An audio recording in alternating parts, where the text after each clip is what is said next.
सन 2001 दिल्ली की गर्मी भरी रातें। शहर में अजीब अफवाह फैल चुकी थी। एक काला साया लोगों पर हमला कर रहा है। लोग उसे कहते थे मंकी मैन।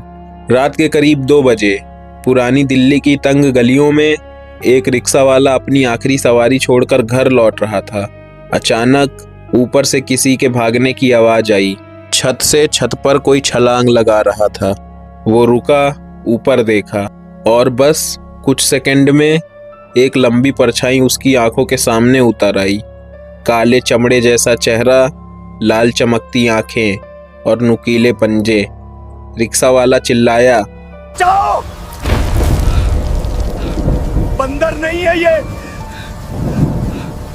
आदमी है।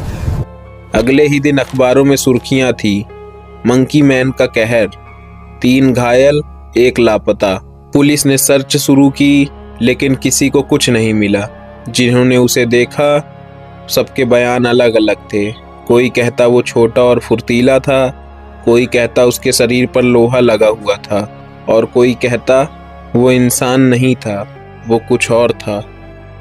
सरकार ने रात के बाद लोगों को बाहर निकलने से मना किया, पर हमले जारी रहे।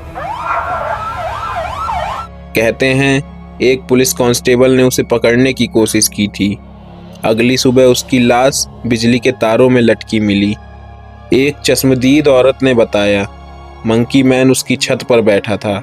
उसके हाथ में कुछ चमक रहा था, शायद लोहे के पंजे, पर जैसे ही वो पास पहुंची वो धुआं बनकर गायब हो गया। लोग कहते हैं वो किसी एक्सपेरिमेंट का नतीजा था, कोई शून्य प्रोजेक्ट जो कंट्रोल से बाहर निकल गया।